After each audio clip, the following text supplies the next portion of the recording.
Loh kula itu karena hidup dengan istri saya sama anak saya. Jadi yang ngurus anak saya sendiri. Jarang kula ngurus dalam jarang. Ya, memang itu memang saya punya standar pakai kitab-kitab kados hikam. Saya ini merasa hidup di dunia itu sendiri. Saya tak warai la Allah kalau kotar. Imam yang ngarang hikam itu punya resep supaya kamu seneng terus. Liyakil lama tafrahu bihi, mesti yakil lama tahzanu bihi. Usahakan sedikit sekali apa yang bikin kamu seneng, maka akan sedikit sekali yang bikin kamu susah. Jadi misalnya kulo nih, jadi kiai misalnya cari wong, ya kulo kiai wong alim, jelas nak ngalim, nak kiai rapati ya, nak ngalimnya jelas. Nak kiai rapati, nah kan kiai tapi ra ngalim. Nah kulo nak darah wong alim malah muni ya jelas. Nak kiai rapati ya, kulo rapati nurut, tapi aturan masyarakat rapati nopo. Nah sampean kiai tapi orang nopo ngalim. Ya beda. Enggak, ini memang bedanya jauh. Ya mungkin lebih kiai sampean nih. Cara derdek-derdek dongo meyakinkan sampean. Tapi cara artine dongo piye paham kula. Lha boten iki nyata, sampe rasa tersinggung napa barang-barang napa? Nyata. Nah, kula sering ditakoki kiai-kiai masalah. Resepnya apa jenis? Konjinan rata susah, dal kita rata wiridan atau mohon sisip. Resepnya ilmu itu gini kata hikam. Ulama yang kayak hikam tuh pernah ngarang kitab tuh saking syukurnya entah saking angkuhnya terserah ngomentari. Kamu harus yakin bahwa di sisa hidup Anda itu tidak akan maksiat lagi. Sehingga kalau kamu ditakdir maksiat, anggap saja akhlu maksiatin kudirat alika. Anggap itu yang terakhir. Siapa yang menganggap mohal bahwa dia tidak akan dosa sampai mati, berarti menganggap Tuhan itu lemah. Karena cara berpikir kita kan bayangkan hidup itu 40 tahun lagi. Misalnya saya sekarang buat 40, bayang urip kadang 4 tahun meneh. Sampean misalnya umur selawe, bayang selawe tahun meneh. Sehingga nganggap dalam durasi ini selawe tahun kok orang maksiat kan mohal. Apalagi sampai sudah tahu maksiat itu bakatem, paham? Ya maksiat ya kelas-kelasan, nak bikin pacaran. Nak wong iso omah yo nakal, nak sing setengah soleh ya berbau proposal ya sesuai kontaknya dhewe-dhewe. Itu kan urusan masing-masing. Ya itu kan urusan masing. Moe waki sabu ala wong ngene ora ana sing roh moe waki sabu. Ala. Rombongan wali songo, mbok kangen wali songo, mbok golek selisih wawahu napa? Alam. Sing roh pangeran tiap. Mbok kangen wali, mbok golek selisih margin. Niku pokoke wawahu napa? Ya, itu kan urusan jenengan mbek pangeran, mboten urusan kula. Tapi tetap saya sebagai ulama mengingatkan, niat itu ditoto. Begini, ulama dulu tuh ngitung hidup itu hanya 2 menit 2 detik, sehingga dia ya gampang saja. Kayak imam, kayak kanjeng Nabi itu, ya Rasulullah kenapa tidak menyediakan makan untuk besok? Loh, saya itu tidak yakin, kalau hidup saya sampai besok. Ya sudah begitu cara, ya sudah tenang saja. Kalau sampean kan bayangkan hidup 4 tahun lagi, 5 tahun lagi, sehingga arah mangan ya wedi tenan. Padahal bolak-balik zaman cilik arah mangan tetep ae wedi. Jadi cara berpikir Nabi itu begitu. Begitu juga cara pikir sahabat, cara pikir ulama-ulama yang waras itu begitu. Lalu saya itu pernah melarat di Jogja, zaman pertama merantau itu kalau nanti saya bilang, Gus kok tidak punya beras gitu. Tapi apa yakin nak sesuk urip Pak? Kowe butuh mangan sesuk, anak sesuk ijek napa? Cara berpikir ulama itu begitu. Sehingga melihat maksiat juga gitu. Alhamdulillah aku ijek urip 1 detik, 2 detik, 2 menit. Sehingga hidup. Dan itu sudah cukup untuk lafadzkan la ilaha illallah. Makanya kata yang ngarang hikam, betapa murahnya Allah. Surga itu hanya bisa dibeli dengan 2 menit. Karena surga itu senilai la ilaha illallah. Miftahul jannah la ilaha illallah. Itu cukup 1 menit. Berarti surga itu regane mau 1 menit. Dan karena dia nganggap hidup itu 1 menit ke depan la ilaha illallah, ya sudah. Dia ngitungnya hidup itu per menit. Kalau sampean kan enggak, per 10 tahun, per 20 tahun. Sehingga kriminal betul, cara pandang sampean itu kriminal betul. Sehingga bayang kudu di duwe, kudu di bojo, nak kiai kudu di pengaruh. Nah kalau saya enggak. Saya meskipun tidak sehebat itu, tapi mewarisi keilmuan mereka. Jadi misalnya saya jadi ulama itu bayang dong, di santri musito Islam pokoknya ke Ahmadiyah ya gitu saja. Ya pokoknya ya sudah gitu. Orang bayang santri sing pimpinan takwa khusyuk salam tempel demen gelo, demen apa? Udah tanyakan santri-santri saya itu mungkin belum pernah nyuri istri saya bikin kopi. Bisa dihitung. Karena saya itu sederhana saja. Misalnya saya pergi dari Jogja, ini yang nyata salah. Bayangno bojoku wis maca, gawekno kopi, bukakno lawang malah kecewa. Seperti umumnya orang kan gitu. Semerantau ada bayangno bojoku nyuambut, digawekno kopi, digodhogno banyu hangat, teman bareng teko bojone wangep kukur-kukur. Karena tarifnya dia ideal, maka mudah kecewa kalau itu tidak terjadi. Nak kula mboten, sembayang napa Jogja ibu juku cek utuh Islam. Nak salat 5 bulan ya sudah gitu. Pakai standar-standar yang minimalis. Saya dari rumah bangun sampai ngaji ya, pokoknya melek terus ya sudah nak salat demadem napa. Mulane sudah gitu. Andai kan saya pakai standar maksimal, maka akan mudah kecewa. Rasulullah juga begitu. Rasulullah itu ngadepi Sayyidah Aisyah itu ya begitu, ngadepi Hasan Husain. Sehingga tidak ada cerita Nabi mudah kecewa betul. Karena Nabi bayangkan anak istrinya itu ya minimalis sekali, urusan dunia loh maksudnya minimalis sekali. Misalnya Nabi pagi-pagi tanya, ya Aisyah apa ada sarapan? Enggak ya Rasulullah, ya idzan asumu, kan itu saya puasa. Kalau sampean usul-usul ora digekno kopi wong wedok opo? Itu kan repot. Muni-muni itibak sunnah Rasul tapi tidak pernah sampean mendekati sunnah napa? Rasul. Sehingga ya tenang saja Nabi. Saya tuh alhamdulillah bisa niru dalam gitu-gitu tuh bisa. Makanya ini kiai muda paling jauh. Banyak kiai-kiai sepuh itu kalau urusan gitu konsultasi masa. Gus resep apa kain. Ini kula resep era dekarep apa. Juga saya tidak pernah bayangkan apa tanggaku seneng aku atau orang sing ngaji aku kecewa, tidak pernah bayangkan. Sampai itu kan makhluk, tidak penting. Kecewa itu tidak benar. Saya itu orang alim, ngerti ini warido kamat lubi, ora warido kum. Yang tak gulai ridane pengiran, ridane sing ngaji, ridane konsumen. Itu apa? Makhluk tidak penting. Itu harus dilatih. Harus apa? Sehingga orang itu kalau biasa sholat, maksudnya biasa takluk be Allah, mesti la Allah katardo, mesti gampang puas. Karena dia iktifak ngalap cukup be Allah Subhanahu wa ta'ala. Saya sebagai manusia juga sering ditangisi istri. Misalnya saya sering ke Jogja sendirian. Nah ninggalan nopo, ninggalan ibu milih pengiran. Misalnya mati ninggalan ya paling aku mau ngapain nih suaraku. Paling mau nangis gue kegiatan. Bukan apa. Ingin saya bahwa konstitusi ulama itu masih iktimat Allah. Kalau kita kan enggak, cara berpikir kita ngaji itu ideal sing ono podium, sing ngaji kelaminan takwa kabeh, ketunan kaji kabeh, diluk kabeh. Kita akan pakai standar-standar yang dengan asumsi kita. Padahal Nabi zaman sugeng al iman hahuna wa yusiru ila qalbihi sadrihi salah. Iman itu urusan hati. Komitmen sampean be Allah Subhanahu wa ta'ala. Nah ini resepnya. Makanya kata hikam yakinlah mata frohubi, mesti yakinlah mata syanubi. Sedikitlah kamu gembira dengan satu hal, nanti akan sedikit kamu yang kecewa. Artinya misalnya kata kulo sebagai ulama seneng kulo nu ijek iman, ya nggak kayak ngawang. Ya sudah bilang. Jadi misalnya suatu saat kulo jatuh, yang ngaji saya gak semeneng jadi kubeting. Wong sing seneng kulo bubar kabeh. Kulo ora susah, miskola darah bener. Gus saiki jenengan ora sing seneng. Ya tenang saja. Sing ora seneng ya makhluk ora jelas. Dan status mereka tetap la yadurru wa la yang. Ini harus dilatih. Sehingga Nabi itu ya meskipun beliau itu perang, sahabatnya meninggal ya tenang saja. Nabi cara berpikir yang meninggal mereka mati syahid, yang masih hidup dianggap berpotensi melakukan kebaikan. Sama tak warai resep-resep dari Rasulullah Shallallahu Alaihi Wasallam. Saya ini sebetulnya memaksa, menjelaskan ini maksa, karena saya inginnya jadi ulama yang kayak umumnya orang, tidak ideal lama. Tapi kan saya ditekdir ilmunya itu ideal, jadi terpaksa saya jelaskan. Tapi kalau perilaku saya tidak akan ideal. Besok ngawur, saake mari Ghafuri pengiran nganggur balik cerita. Ada seorang wali, karena dia wali itu doa di multazam, ya Allah saya ini minta satu hal.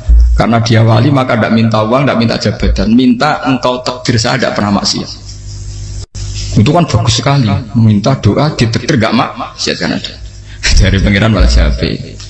Fa'ena ada ghufran. Karena tahu maksiat malah sifat ghafurku tak ada kok di. Gambarnya pengiran ini sifat ghafurku rak nganggur. Malah tidak ada orang selain Nabi kecuali ditakdir tahu maksiat dan sifat ghafuri pengiran efektif. Paham apa? Lara sampean kan Ghafuri bonggo kabeh, dadi karek sajidul iqab. Karena maksiate sampean sering. Jadi sifat Ghafuri wis berlaku aktif. Saya karek nunggu sifat sajidul iqab. Paham? Itu beda dengan wali-wali. Sifat sadidul iqab mau aktif, mereka tidak punya dosa. Malah pangeran bingung gak kok sifat ghafuril. Apa tak dakok ghafur atau dosa. Didakoki sadidul iqab gak tahu maksiat. Jadi pangeran malah sing bingung. Nak kowe ora tau maksiat ghafur kok tak dakok. Kok ora tau maksiat, wong iku ora tau apa? Didakoki sadidul iqab gak mungkin atau maksiat. Lah pangeran ape dakok ghafur kan syaratnya dosa sik. Sampeyan kan walian. Ghafure wis dintekno. Keseringan kepake, paham ya? Karek nopo? Karek sadidul iqab. Ya itu memang standar Tuhan. Semua Quran itu kalau nyeritakan gitu. Nabi ibadi anni anal ghafurur rahim. Kawulaku ceritani aku ghafurur rahim. Tapi yo ceritani wa anna adabi wal adabul alim. Jadi nabi ibadi anni anal ghafurur rahim wa anna adabi wal adabul alim. Kalau Nabi Ibrahim, Nabi Muhammad, inna rabbaka lasari'ul iqab. Pangeran cepat nyiksane. Tapi wa innahu laghafurur. Jadi dua sifat ini pasti aktif. Dan tentu ulama itu senang sifat ghafur itu ya meskipun aktif, tapi mereka tidak pernah ngambil fasilitas sifat nopo. Kalau baleni malih. Sehingga kayak Sayyidina Umar radhiyallahu anhu ketika beliau pertama jadi khalifah. Ini cerita di kitab Hayati Sahabat. Pertama dia jadi khalifah, orang mengira dia akan ngomong hal-hal yang besar, visi besar tentang negara, visi besar tentang izzatil Islam wal muslim. Tapi ketika Umar pertama pidato begini, ayuhal muslimun ayuhan nas, ana, dari kata Sayyidina Umar, ana hulamun min bani Mahsud, akulu min kholati, saya ini pemuda dari Bani Mahsud. Kecil saya bisa makan karena bulik-bulik saya punya kebun kurma yang kalau saya memanen diopahi beberapa biji dan itu menjadi kuti wahayati, menjadi saya bisa hidup. Terus wassalamualaikum warahmatullahi wabarakatuh. Orang itu penasaran semua. Orang jadi khalifah pertama dibenem jadi Amirul Mukminin, pidatonya ngenang masa kecilnya ra kelar mangan, kelare mangan mergo buruh bulike, paham ya? Ngondoh kurma terus dikai tamarotin, beberapa kurma sing dadekno iso. Dan itu saya pakai sampai ketemu Allah Subhanahu wa taala, saya pakai. Misalnya sekarang saya mulya, misalnya kalau dibilang mulya ya ana sing nyucup, ana sing husnudzon, ana sing hormat, macam-macam sawangane. Itu bodoh sekali kalau saya menikmati itu, bodoh sekali. Paling banter nikmati dicucup, dihormati itu apa? Tapi kalau nikmatnya bisa makan saat itu tuh nyawa. SBY jadi presiden prestasi, Gus Dur jadi presiden prestasi, tapi umpama presiden tetap mangan. Prestasi tertinggi ada bisa makan selisat dirumki gojo-gonyo. Makanya Umar mengingatkan, sebetulnya nikmat tertinggi saya itu tidak saat saya jadi khalifah, saat itu kok aku iso mangan, cara gak aku mati. Paham ya? Jadi itu luar biasa. Kita ini kan menjadi angkuh karena ngitung nikmat itu yang besar-besar, punya prestasi, punya.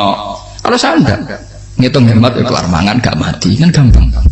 Sehingga saya tidak mudah kecewa karena tarifnya minimalis, gak gampang apa? Jadi misalnya kalau kapan-kapan kok berhubung, Gus ini Tuhan rasanya jangan ngeten-ngeten. Oh makhluk itu ya gak apa-apa. Kalau di status kiai kan seakan-akan ngomongnya sakral, seakan-akan mandi. Tapi nak tak status, oh makhluk itu ngomong-ngomong ya sudah kan. Menjadi kan sudah distatuskan sebagai apa? Makhluk. Tentu makhluk statusnya la yadurru wala yanfa.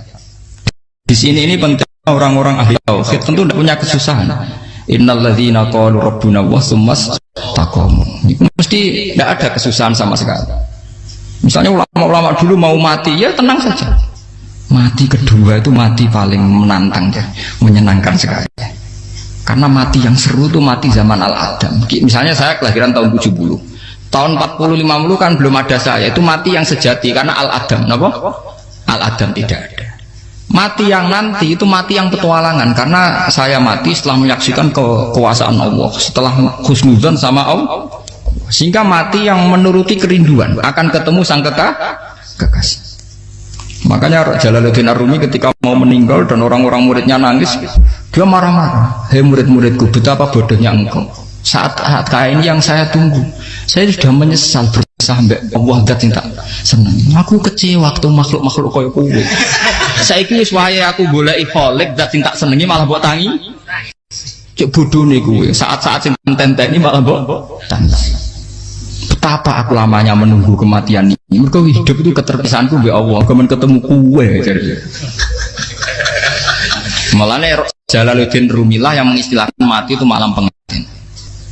Makanya fal'an awanu tirok minkum wa awanu wisol habibi. Ini saat yang indah karena ketemu dengan berpisah dari makhluk-makhluk yang tidak penting menuju sama Habibi kekasihku. Jadi yang misalkan mati itu malam pengantin. Semenjak istilah itu populer sehingga di Jawa anak orang ngipi jadi nganten takwilane mati. Itu filosofi sufi ya, filosofi apa? Lah niku tenan. Begitu juga sahabat-sahabat dulu. Bilal mau meninggal, anaknya udah nangis. Bilal lagu ya. Ditanya sama anaknya, kenapa anak-anak kamu nangis? Dan jenengan badhe kabundut. Aku malah seneng nang mati. Hudan nalqal akhibah Muhammadan wa hisbah. Aku nak urip ketemune mbek kowe terus. Malah nak mati ketemu Nabi Muhammad. Hudan nalqal akhibah Muhammadan wa hisbah. Nah, dengan cara pandang begitu maka hidup itu enjoy saja. Nah, saya sebenarnya keberatan pakai kelas ini, keberatan karena saya harus ngulang sampean-sampean itu. Ya makanya potensi kayak saya tentu mengurangi jadwal ketemu. Makanya saya mohon kalau tidak penting itu jangan sungkan. Anggap saja itu bagian dari hormat saya. Ya minimal sampai nak misalnya di duit saya ketahui gue jajan pentolan nah apa mau kesuwan bareng malah repot. Gue ganggu uang anak peleleran pak. Nah misalnya sampai kepentak kok hukum, uang nak rapi pinter, hukumnya takokan ya ringan, takok kita tanggam paling bisa. Karena pertanyaan yang ringan tentu ya ringan-ringan saja kan. Gak perlu kiai kali Sampeyan ora usah GR. Kula pertanyaannya angel Gus, gak ono sing iso jawab. Wong nak ra alim tahke, iku pertanyaane ya ora patimu. Tuh. Iku wis kangelan ngoten. Ini mboten ngenyek tapi padha enak. Padha napa? Makanya kalau latih. Jadi hikam sendiri itu ada manhaj, ada metode. Kalau orang supaya tardo, liyakil lama tafrohubi, yakil lama tahsen. Anak saya itu kalau habis main pulang, itu saya senengnya pol. Istri saya pernah jeneng.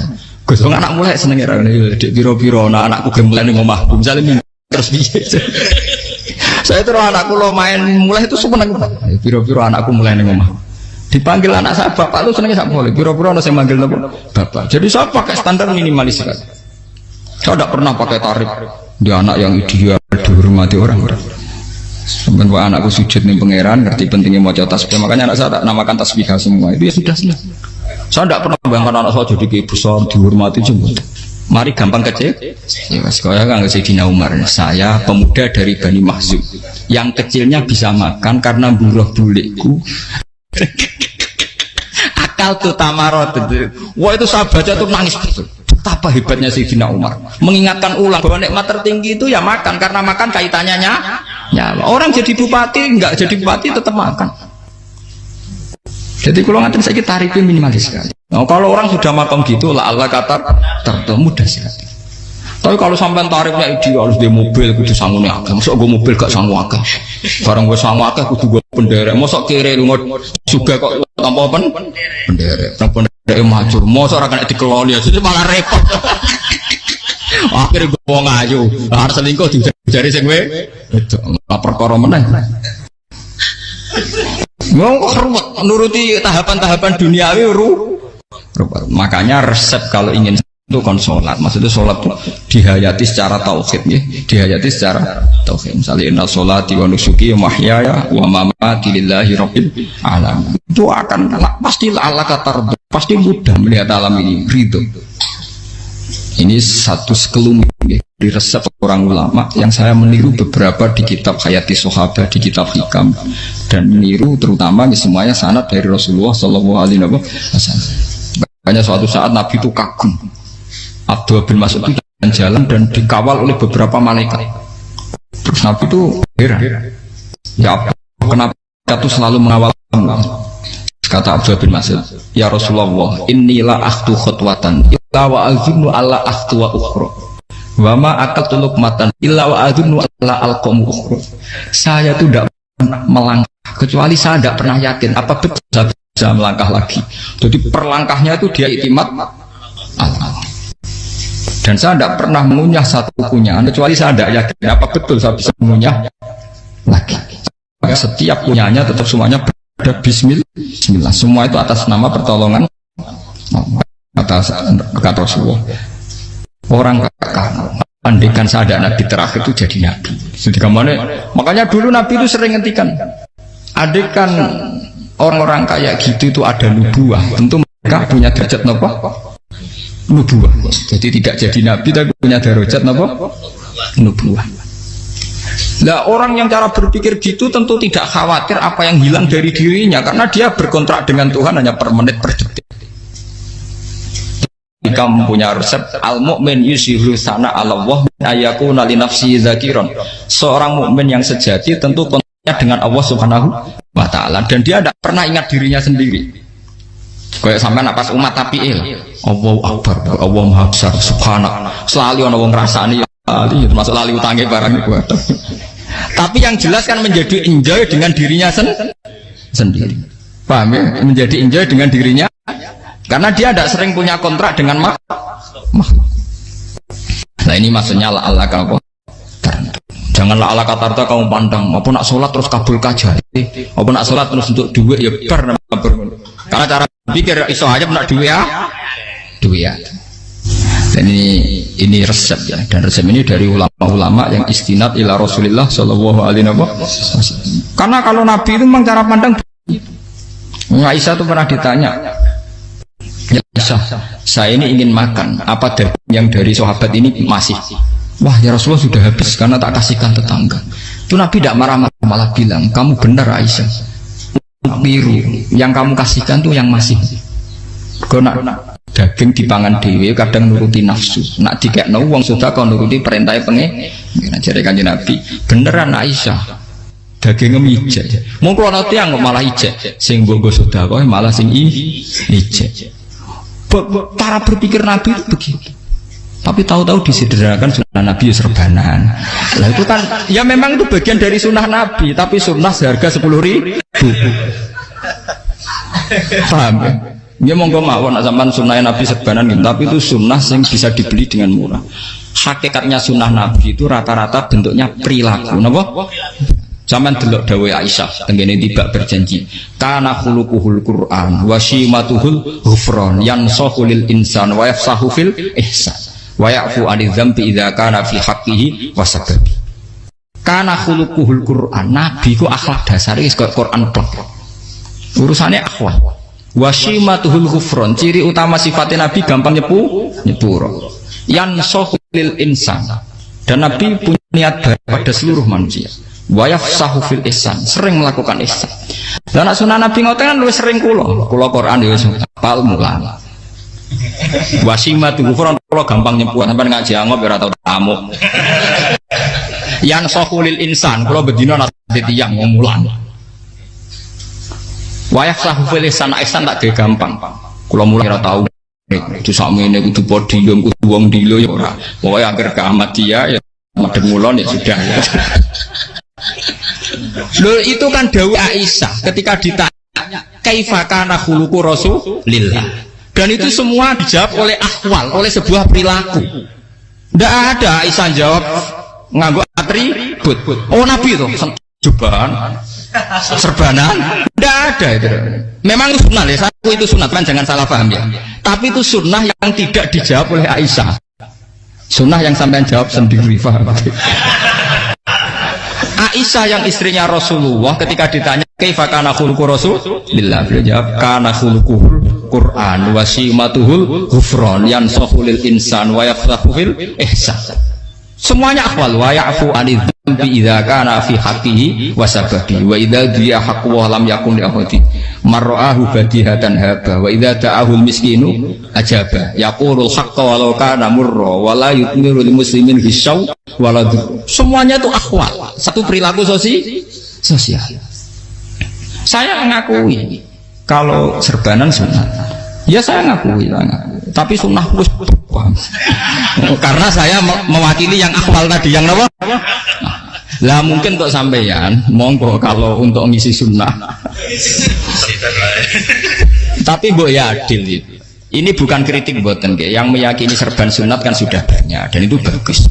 Tapi cobalah juga meyakini ahwalu Rasulillah. Makanya mansanna sunnatan itu rata-rata ulama maknani siapa yang ikut sunnahnya Nabi. Rata-rata ulama nafsir ahwalu Rasulillah wa af'alu, perilaku sosial Rasul. Makanya terusannya wa idza ja'ahul miskinu ajaba, kalau dipanggil orang miskin ya datang. Ya maksudnya ada harus orang miskin manggil pas resepsi kawin boten. Misalnya ono wong melarat kuwi di sepeda motor, wong melarate yo ngeteroni puskesmas ya mbok terno. Wong melarat loro yo nukono misale apa minyak kayu putih mbok tekani. Ora kok ngerti-ngerti mbok musan walimatul urus sing wajib piye. Payah. Lho lalu wajal miskin aja pe ora ana hadise urusan walimatul urusan mboten. Kalau orang miskin manggil ya dalam riwayat hadis ya Nabi sering dipanggil orang miskin, ya Rasulullah mbok datang ke rumahku ada apa? Terus ya Nabi, saya tuh ingin rumahku sing elek jenengan nanti salat teng mriku. Ya Nabi datang ya salat saja ya harus jangan. Fi ayyi makanin aradta an tusalli fi. Kamu di tempat mana kamu seneng salat? Teng mriki ya Rasulullah. Ya Nabi salat. Sing ngundang ya waras pisan. Kenangan mbek Nabi kok mae dienggo salat Nabi. Ambean tahu tanggung kiai kon salat. Kon promosekno anakmu iku paham. Dia itu nggak nunggu kersane ketampi PNS. Padahal kiai ini dia anak era PNS. Kalau dulu kan sahabat ngundang Nabi itu ya gitu. Ya Rasulullah, saya itu ingin sekali engkau sholat di rumahku. Fa'takhidahu musollan. Kemudian tempat yang pernah engkau sholati mau tak pakai musola pribadi. Makanya masjid kiblat itu rumahnya sahabat. Karena dulu Nabi pernah sholat di satu tempat. Adalah ono perintah tahlilul kiblat itu di rumahnya sahabat. Itu sahabat dulu itu kalau ngaturin Nabi itu kenanya ingin Nabi pernah sholat di situ. Nah, ilmu ngeten ini muntah. Ya untungnya enten kula, jadi ono sing eling-eling ya, Bang. Nah, teman kudu syukur ya. Artinya syukur ya. Orang kayak saya itu tidak usah sampean dikte-dikte ngikuti hukum adat. Kalau ngoten sampean gelo mergo kula ora iso teko, kula ya gelo perkarane ulama kok mbok atur. Makanya saya sering guyon cerita, saya itu kalau di pasar Pandangan dulu tuh anyaran boyong sering di pasar, ditanya sama Gus wong alim kok di pasar, piye? Aneh tuh, ya aneh tuh, aneh piye? Bodohnya al wong alim. Kadang masyarakat tuh tidak sadar keanehan dirinya sendiri. Mereka enak saja merasa kalau orang alim ke pasar tuh aneh. Mereka tidak sadar orang bodohnya al wong alim ya aneh. Enak saja mereka mikir sepi. Faham ini supaya sampean la Allah kan apa tar.